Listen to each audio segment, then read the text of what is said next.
Everyone has one or two secrets they'd rather keep hidden, and I'm no different. When I was younger, I was quite wild. Now, I'm a quiet and unassuming woman, but losing my parents at 15 sent me down a wrong path.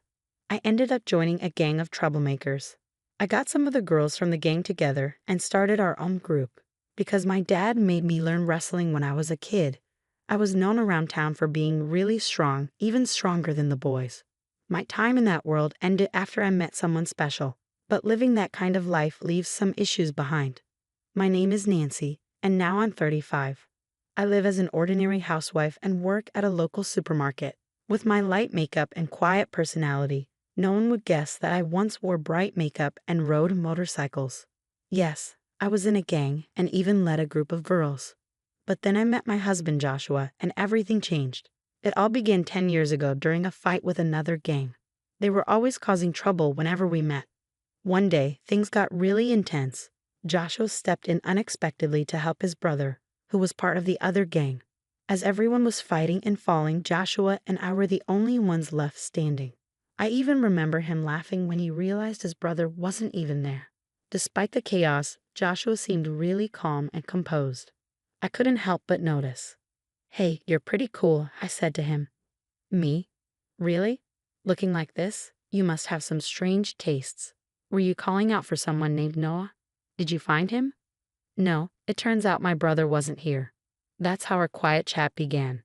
Joshua's brother was a troublemaker beyond saving. Joshua even took up boxing to try and set him straight. He couldn't stand by and watch wrongdoing happen. He seemed like a guy full of fairness. As we talked more, we got closer. We started seeing each other more often, and it was clear we liked each other. But Joshua didn't like troublemakers back then. Even though we liked each other, my past in the gang held us back. Eventually, Joshua said he'd only be with me if I left the gang for good.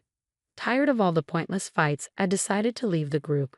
We started dating and got married 5 years later. The gang I used to be in got broken up by another group 2 years after I left. After marrying Joshua, I changed a lot and became a calm and graceful woman.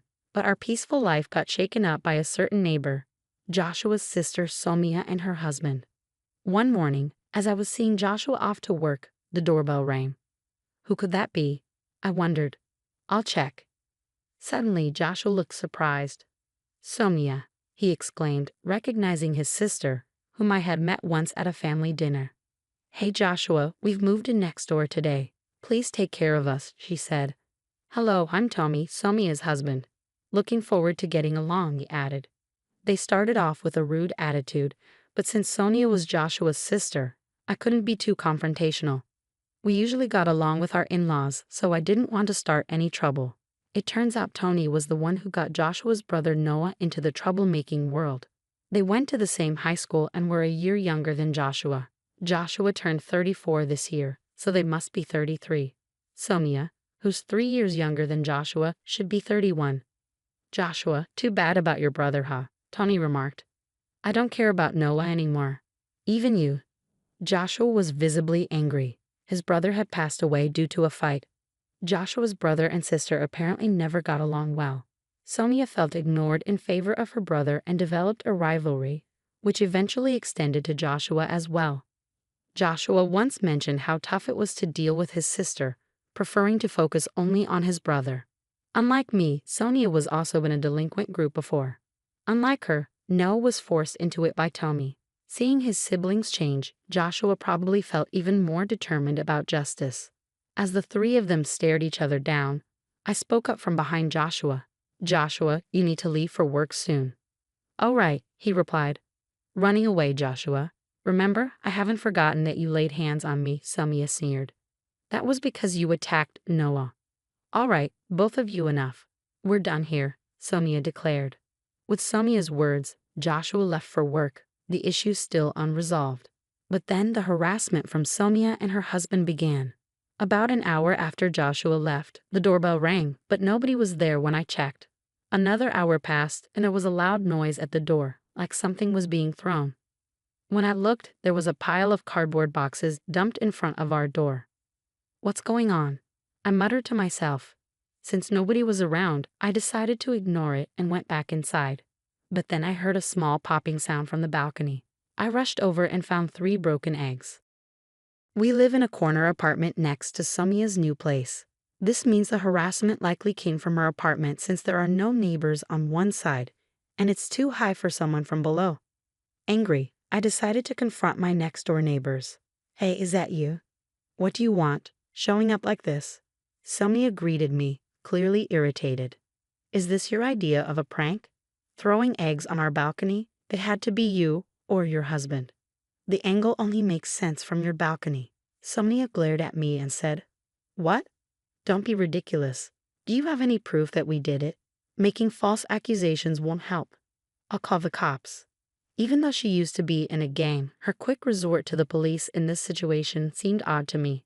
"I don't have proof, but the way the eggs are scattered, they could only come from your balcony." I tried to stay calm, but Sonia kept arguing back. "That's weak proof." "Hey Tony, the lady next door is complaining," she said to her husband. Hearing this, Tony chimed in. "Hey, just because you're Joshua's wife doesn't mean you'll get any special treatment." If Sonia's reliance on the police seems second-rate, Tony's words weren't much better. He might have thought he was intimidating, but to me, it was anything but scary. I could feel my old self stirring inside me, but I didn't want to go back to my past. So I acted like a timid, unassuming woman and said quietly, "Please don't raise your voice." Inside, I wanted to unleash a powerful kick to shut him up. But since meeting Joshua, I had changed for the better, and I didn't want to throw away all my progress over something like this. Seeing my reaction, they both laughed in front of me. "Aha, so you're Joshua's wife. I thought you'd be something special, but you're just a boring woman." "Weak. Tony was giving you too much credit. At the family dinner, you seemed like a real introvert." "Just a kick won't be enough. I might have to dislocate a joint or two to calm myself down," I thought, trying to control my rising anger. "Go on, leave," they told me, and then closed the door on me. I stood there, staring at the closed door, feeling frustrated. I thought about telling Joshua, but I knew Somia and her husband would just pretend they didn't know anything. It would only lead to more trouble and stress for me, so I decided not to bother. The next day, and the day after that, the harassment from Somia and her husband continued. It always started after Joshua left for work. "Who left this garbage at our doorstep? It must be those two," I muttered as I was about to leave for work at the supermarket. The door got stuck halfway, blocked by a bag of garbage. I reluctantly took it to the disposal area and then headed to work. 5 hours later, I came home to something unbelievable. There was a cardboard box in front of the door, set up like a table. On either side of the box, there were lit candles, and in the middle, a vase with flowers. Above the door, there was a photo of me, taken who knows when, stuck there, mocking me as if I were dead. Furious, I was about to kick the cardboard away when Joshua called from behind. "Nancy." Startled, I turned around to find Joshua, who had come home from work. "You're an hour early." "I got off work early today. What's all this?" Joshua was also surprised at the sight in front of the door. We quickly cleaned up the cardboard and candles from the shared hallway and went inside. There, I told Joshua everything that had happened. "So it's likely Somia and her husband, but we don't have any proof. Even if we confront them, they'll just deny it," I said. After a moment of thought, Joshua had an idea. "Let's buy cameras, one for the balcony and one for the entrance, especially hidden well at the entrance." I agreed with Joshua's suggestion. There was only so much more we could take. We immediately purchased cameras online and had them delivered to Joshua's workplace to avoid suspicion. For now, we'll just have to endure until the cameras arrive. Then we can fight back with evidence. "Got it," I replied, so I dealt with Sonia's mean behavior at her house for a few days. For many people, putting up with stuff like this means not fighting back because they're scared or not strong enough. But for me, it was different. I wanted to fight back, but I held myself back. If it was okay to use force, I would have already stood up to them. It was really frustrating having the power to do something but not being able to. After 3 days, Joshua brought home some cameras. Any more trouble? The usual. Today they even threw a fish head onto the balcony. "Let's put up the cameras now. We'll hide one behind the air conditioner on our balcony, aiming at Sonia's, and another near the fire extinguisher by the entrance." The next day after setting up the cameras, Sonia started being mean again. As Joshua left for work, I watched everything through a recording app. And just like clockwork, Sonia and her friends started their antics. I watched quietly and left for work when it was time. 2 hours into my shift at the supermarket, Sonia came to my register. Well, well, if it isn't my sister-in-law, she said. I quietly scanned Sonia's items. It was obvious from her tone that she knew it was me, and she was being really rude. Aren't you cold for a cashier? Shouldn't you be nicer? Come on, give me a discount on this. Other customers in line looked worried as they watched us. A man in the line spoke up to Sonia. Hey, can't you see she's uncomfortable? Sonia turned to him, looking angry. Shut up. It's none of your business. The man seemed defeated by Sonia's reaction and backed away, leaving the line. Then, I spoke up to Sonia for the first time. Ma'am, if you keep acting this way, I'll have to call security. I said it calmly but firmly. Maybe because others were watching, Sonia replied. Oh, it was just a joke. So disappointing. She left the store, leaving her items behind. The other customers were surprised by what happened. I was really mad when I got home from work. There was a note on the door that said, useless cashier. That's enough. I couldn't handle it anymore. I angrily tore off the note and waited nervously for Joshua to come back. When he got home, we watched the footage from the cameras. It clearly showed Sonia and her husband doing bad things. Now we can fight back, Joshua said, looking angry. Okay, let's go. When we rang Sonia's doorbell, Tommy answered. You two again. What do you want now? Sonia came up behind him, asking lazily, What's up, Joshua? We're ready to fight back, I thought as I started to speak, but Joshua stopped me and stepped forward. Nancy, let me handle this. Sonia told me if you keep bothering us, there will be consequences. Joshua's voice was firm and threatening. Tony replied, What, you want to fight? You got proof we did anything? You're just making accusations. Before Tony could finish, Joshua played the video from the recording app. This video shows what you've been doing wrong. We put up cameras because your harassment was too much. This made Sonia and Tony quiet, which was unusual for them. Sonia looked a bit worried and turned to Tony, while Tony glared back at us with a deep frown. You caught us this time, I said seriously. But remember, the trouble started from your side. Tony replied, So you want to solve this with a fight, huh? Hold on, Joshua, I'm calling someone. Call whoever you want. We'll be ready, Joshua said firmly, not backing down as things got more intense. Tommy urgently talked into the phone. William, I need help now. His tone was different from before, now begging for help. After hanging up, he turned back to us. Get ready. Willie, the toughest guy around here, is coming. He looked smug, thinking he'd win with someone else's help, but it showed he was really a coward. Why not face us yourself? I asked. Keep talking. I know your strength. This time, I brought someone special to make sure you both feel real fear, Tommy said, trying to scare us. 5 minutes later, William arrived, the guy Tommy had talked big about, but he looked surprised when he saw us. William, hey, it's been a while. Sonia and Tommy seemed excited, expecting a lot from him, but that excitement quickly faded. What's happening? Yeah, it's been a while, Will, I said, calling him Will, which left Sonia and Tommy puzzled. Joshua greeted him too. Hey, Will. Long time no see. The couple looked even more confused. Confused, Tommy asked, What's going on? How do you know William? Tommy looked nervous, and William looked between us. I just said, Will, let's not do this, okay? Angry, Tony snapped, Stop messing around. Will, do something, please. Sonia and Tony were panicking, not understanding what was happening. But then Will spoke up. Hey, did you mess with Nancy? His question left them shocked for a moment. So what if we did? Tommy answered, sounding unsure. Will exploded, You idiots. Do you even know who you're dealing with? His scolding left them stunned. They clearly had no clue. Seeing this, I turned to Joshua and asked, Hey, can I go back to how I was 15 years ago just for now? But instead of Joshua, it was Will who replied, Nancy, please don't. If you do something, it could get worse than just a fight. What, are you giving me orders now, Will? No, that's not what I meant, Will stuttered.